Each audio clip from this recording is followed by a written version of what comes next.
Hi, thank you so much. And yeah, on my title slide, I kind of made it much smaller than that, so bear with me. But just to show of hands, who is aware of or knows about MPOs, Metropolitan Planning Organizations? Okay, good. I just want to make sure, like kind of a show of hands. So that is what we are, and I'm trying to advance the slide here. Let's see. There we go. All right. So for us, we're Ohio, Kentucky, Indiana Regional Council of Government. We are a metropolitan planning organization. We are in the city of Cincinnati area.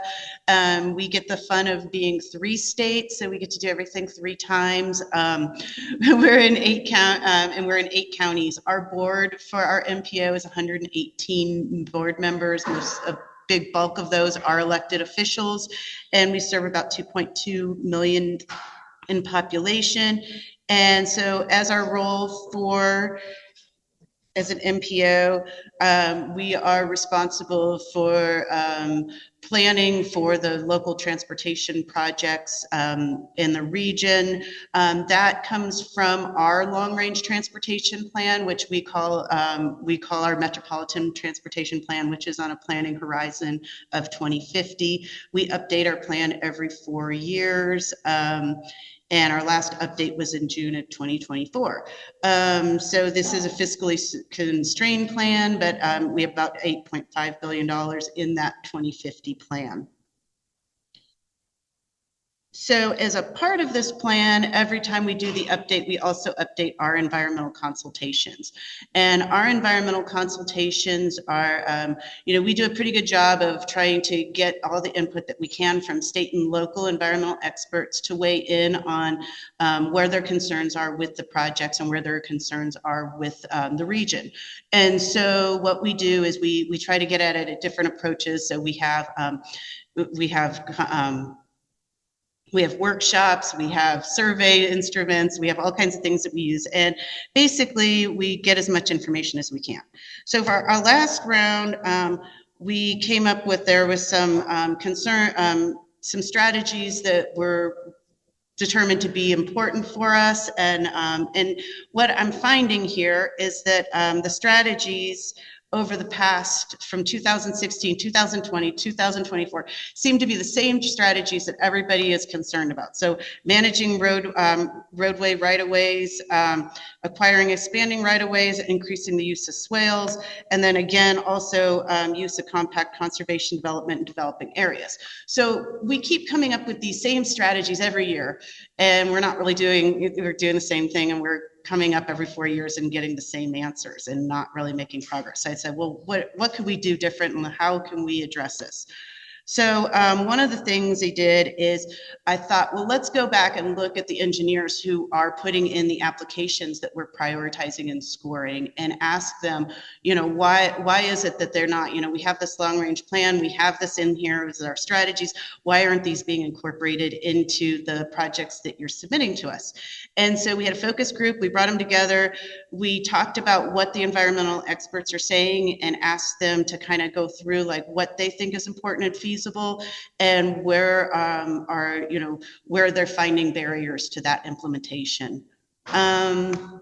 So that slide is not so great to see up here, but basically, if you look at the red dots and the blue dots are the environmental, or the blue dots are where the engineers are saying that's important, and the red dots are environmental, and basically they're all over the place.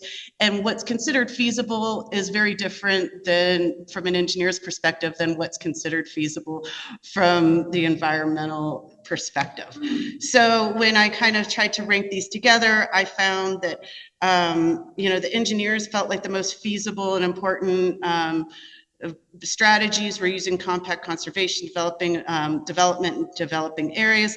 And they did not feel like planting more trees in right-of-way was something that was feasible. So then we went through brainstorming strategies to find out like what was going on. We did an affinity exercise with that.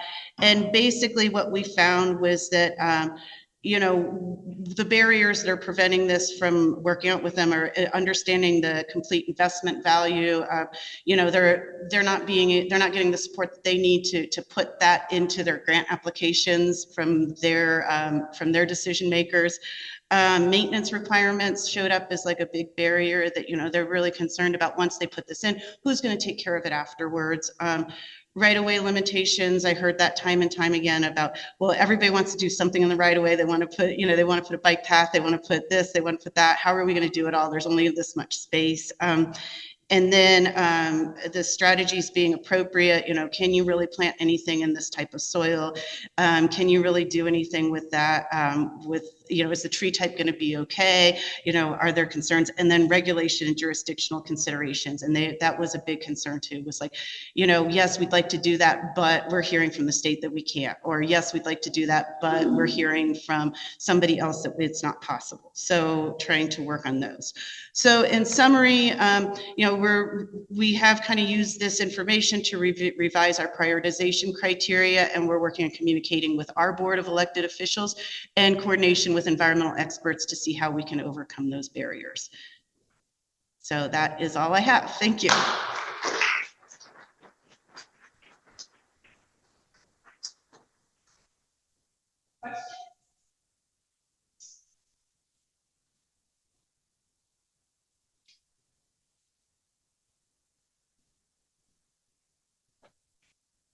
If you want to go ahead and get the next one started, I can be on this side of the mic. So, you discuss the environmental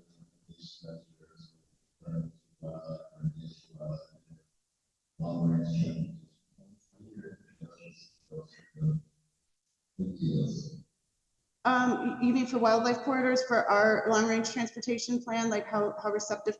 Really, it's limited to concerns with safety and, you know, in vehicle collisions is probably like at the moment in our region, that's probably where we get the most interest from our elected officials.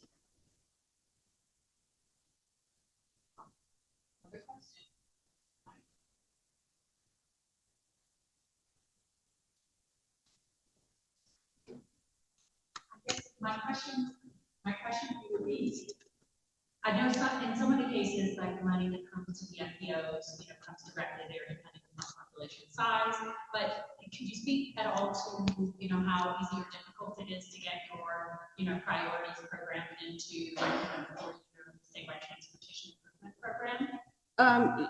Get our priorities into our MPO's plan. The MPO priorities into the statewide plans for each of those things. Okay, so we for how it works with us is that you know, we have our prioritization process, and then when we ask the communities to submit their projects, we review the projects and submit our projects that are most aligned with our criteria to the state, and those are generally, I mean, those generally do receive funding. Okay, so it's not like you have to compete against others for that. No. No, I mean, we base it on our priorities and then submit to the state.